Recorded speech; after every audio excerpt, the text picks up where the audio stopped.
in the short term, you see both behaviors. You see some very, very bad, and you see this being politicized according to people's needs. So the nationalists are saying this is exactly the evidence we need, that borders need to be closed and we need to not allow people to come into the country so easily, and we need to protect our own, and we need to not share our resources. And so if you want to use it for that argument, you can.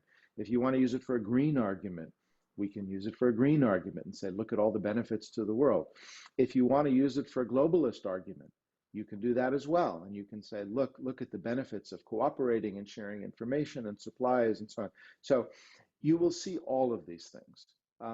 Where we wind up, I think, will depend on a couple of things. I think broadly, there is a recognition that governments matter. I know I can talk for my home country, the US.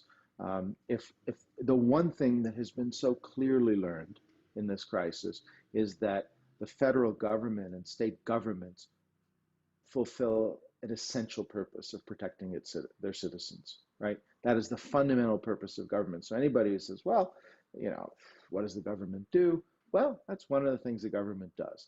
And so, we need strong governments in that sense that can protect us, yeah? Whether it be a war, whether it be a pandemic, whether it be some other natural disaster or man-made disaster, right? So I think that's a clear lesson for everybody. Whether we become kinder societies, whether the welfare states become bigger as a result of this, big debate going on about that, and it will continue. Whether we become more globally oriented or not, again, big debate over that will continue. I think part of it will boil down to how quickly we can get out of this crisis, how these phases can work, and what the damage will be afterwards. There's, again, scarce resources following this crisis when we get back to whatever normal is, will be money, liquidity, capital, and it will be a shortage, and there will not be enough to go all around the world to everybody's needs or wants. And so I think decisions will have to be made. And so the more pain that comes out of this, the more spending and the more efforts, the more indebtedness there will be, the more suffering there will be. And I think you run a risk that people revert to themselves and they basically move inward. I hope that will not be the case. I think that would be exactly the wrong thing to take away from this.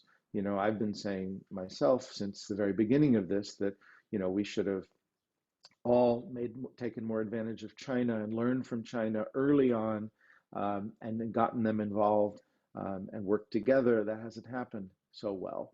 So I think that would ideally be the takeaway from this, but we're not to that point yet. And in the meantime, on a domestic level, you're seeing all kinds of political divisions in the U.S. Cities are fighting with states are fighting with each other, the federal government is fighting with states, people are not sharing equipment and knowledge. It's happening across countries, obviously.